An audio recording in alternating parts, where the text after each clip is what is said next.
Hi there, Potions, and welcome to Exhibit 1 in the Heroic Spirit Museum. Been a while since I last did a video that isn't an archived stream, I know, and I apologize for that.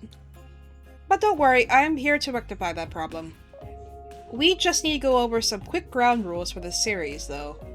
I go more in depth on what this series is in an unlisted video that I've linked in the description, as well as a playlist in case you're curious as to what is going on with this series. Anyway, the rules are... Firstly, these overviews will be done in order of the servant's release. Secondly, spoilers may appear, but I'll do my best to avoid them if I can. Thirdly, these are not reviews, they're more like showcases. I may give recommendations in my opinions though. And lastly, I don't have every single unit in the game. I'll let you know if I don't.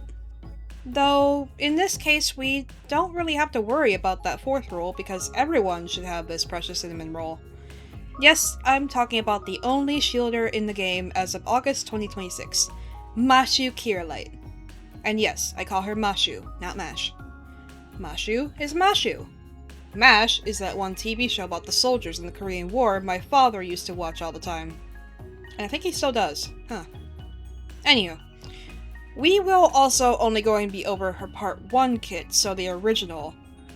Artemis will be covered when I start going over Part 2 servants, and later still, for the Paladin version we don't currently have on NA yet, as of the time making this video. So, let's begin. Shielder Mashu Kyrielight is a free servant given to every player at the start of their FGO journey, and starts at a 3-star rarity. One thing that's interesting about her is, at this point, she has no cost to deploy in your party, which already makes her pretty helpful. As the rarity goes up, the cost goes up, and you only have a limited amount of, I guess, points that you could say, that you can use to build your team. So she's basically a free servant that you can put in at no cost. After a certain part in the story, she'll become a 4-star servant, but will also maintain that lack of a deployment cost.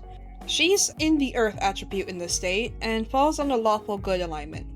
These won't be too important right now, but once we get into servants that have certain damage bonuses against certain traits, that will be important to know. She also has some other traits, but the ones I personally find most noteworthy are Living Human and Round Table Knight. After all, she isn't a normal servant. She's a human who accepted the powers of a servant, that being Galahad. See what I meant about spoilers? This one's gonna be a little difficult to avoid them. Across all iterations, Mashu's deck follows the 2A, 2B count. These cards, for anyone new to the game, are what allow your servant to do basic attacks. She has 2 hits on her singular quick card, 2 hits on her 2 arts cards, 1 hit on each of her buster cards, and then 3 hits on her extra attack. Not the best counts, but certainly not the worst, especially since she's mainly a support unit. You're not really gonna be focusing on attacking with her in this form all that much. Speaking of, let's talk about that, starting with these skills. Her first skill, Transient Wall of Snowflakes, is available right from the start. It allows her to increase her party's defense for 3 turns, ranging from 10 to 15% at a 7 to 5 turn cooldown, depending on what level. At some point late in the Part 1 story, it will automatically upgrade to Exalted Imperious Wall of Snowflakes. In this update, the base defense buff is increased from a range of 15 to 20% for the same duration and cooldown, and it also gains a secondary effect, a 2000 damage cut for a single attack. Damage cut reduces damage taken, while defense just deflects it, so it's a significant amount even if it's only for a single attack. Sometimes I've gotten unlucky, but usually the skill has allowed my own servants to live when they otherwise wouldn't. Now, her second skill is Obscurant Wall of Chalk, which is also available as soon as you get her. In fact, I think she's the only one that has the second skill unlocked before having any ascensions. Anyway. This skill gives the target invincibility for 1 turn, so no enemies will ever do damage to them, unless they have something like Pierce Invincibility buff on them. On top of that, it charges that servant's NP gauge by between 10 and 20% depending on level. Sadly, it also has a pretty long cooldown, being 9 turns at the longest and 7 at the shortest. I find that her second skill pairs best when used in combination with her third skill, targeted on herself. The last skill she gets in this form is unlocked after reaching her second ascension, Shield of Rousing Resolution. It features a taunt and a pretty good NP gain rate buff. This essentially means that all enemies will attack her for one turn, and in response, their hits will charge her Noble Phantasm faster than they would normally. But wait, she's going to die in like 3 hits if I use that. Nope, not if you activate it and target herself with her second skill at the same time. These two essentially make that role of Shielder truly shine. Though, after the first activation, they can be a little tricky to activate together if you're not paying attention. This skill is on an 8 to 6 turn cooldown, one less than her second skill will almost always be, unless you were to leave one skill higher than the other for some reason. Not really sure why they did that, but early game design, I suspect. The devs back then didn't really know what they were doing. We'll see that when I cover some more of the early game servants. In terms of passive skills, she only has 2 relevant ones in this kit. That being Magic Resistance A and Riding C.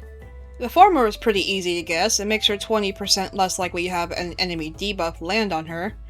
Riding just increases her quick performance by 6%. Yes, a passive skill for her one quick card. See what I mean about not knowing what they were doing? The rest of her passives only really apply to her kits later in the game, so those will be mentioned in their respective videos. Her skills are also fairly easy to level, so there's really no reason why you shouldn't have all 3 at level 10 by the time you clear the final singularity. Same with her ascensions, since they're freely given just from completing the story. If you don't, well, I'll just have to stop by and have a friendly little chat about why you made my unofficially adopted daughter sad. Now, her Noble Phantasm. For those who are new to the game, the Noble Phantasm, or NP for short, which is what I'm going to be referring it to from now on, is essentially the character's ultimate and typically decides whether that character is a single target DPS, an AoE attacker, or a support.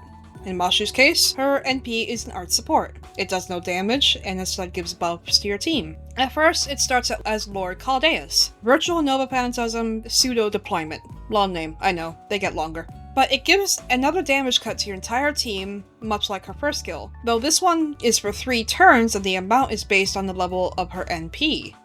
Not only that, but it provides a normal defense buff that ranges from 30 to 50% depending on the level.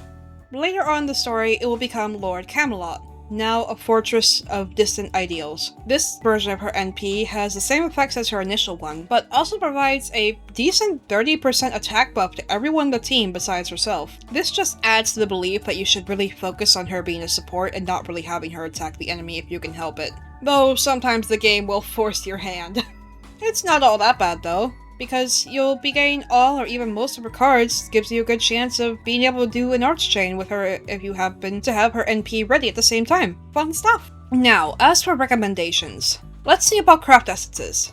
Personally, I'd recommend focusing more on her strengths than covering for her weaknesses, so something like 8 Forged Bloodline seems pretty good for her. It charges the NP of the servant it's attached to by 4% and 5% at limit break, as well as reduces the damage taken by 300 to 400. Both are effects that either appear similar to or have stronger versions of them in her skills and NP. And her lack of deployment cost makes CE choice a little easier. Ideal Holy King would be probably my next recommendation, but not as highly, since it has no additional effects despite having a higher cost than 8 Forged Bloodline. Of course, both of these are gacha CEs, so if you're entirely new or don't have these, Divided and Azoth Blade are 2 CEs that you can get her to hold on to until you get better options, since they're both friend point gacha. Other than that, I'd say any other CE that increases bond or QP is helpful depending on what you're doing. Another common strategy is to put her in the backline of your farming team and let her hold a drop-up CE in an event or when you're doing regular material farming. As for command codes, these are less important. Honestly, you can get by with her not having any, since command codes are put on the normal face cards, and they aren't really what you're wanting to use with her if you can help it. You can pretty much put anything on her, but personally, the main focus I put on her for her command codes are clearing debuffs that do get put on her, and some minor healing. Her own command code, First Servant, is also quite good for her since I think it's another damage down effect. So, what's the conclusion? Use her in your teams and power her up at least a decent amount. there's really no reason not to, and when you hit the Lost Belts, there will be many an instance where you'll be forced to use her in your teams. You'll wish you had her build up when those times come, since it happens more and more often as you get further down that rabbit hole. In some cases, literally. Her skills are also very cheap in comparison to other high-rarity servants, and ascending her is done for free with the story. You just need to do the leveling for her. Of course, I went beyond that for mine. Mashu gets priority whenever I can do something to make her stronger, so she has her 2k foe enhancement and is slowly getting her command codes enhanced, simply because I can and she deserves it. After all, she's probably the best showcase of how far some of us have come in this game, especially when it comes to her growth as a character within the story. On my JP account, I also plan to have her as my Grand Servant for Extra 1, since she also deserves that, after all the shit she has to deal with. So, it's fun. Though, there is one thing I've wondered about. Who decided her armor should be designed like that? I don't mean artistically, but rather the in-universe reason for it to have this design. Galahad's looks vaguely similar, I guess, but he doesn't seem to have the limbless leotard and the thigh highs or anything like that. So was it his ideas or Mashu's? I don't know. It's kind of funny to think about the in-universe reasons for things like that. I'm gonna choose to believe it was Mashu's idea, though. I mean, what girl doesn't want to save the world and look good while doing it? There's literally an entire genre of animation about that. In any case, that's all from me. If you want to see more of these, consider helping my channel get into the algorithm by liking, commenting, or even subscribing. It'll not only help me continue working on these videos, but will also help me try to reach YouTube's requirements for monetization. Anything helps, and the support would be greatly appreciated. Other than that, I hope you have a wonderful whatever time it is for you. Make sure you take good care of your Mashu, and for the love of all that is good, keep that scumbag Barrel Good away from her for a very good reason. You have a seat right over there, please.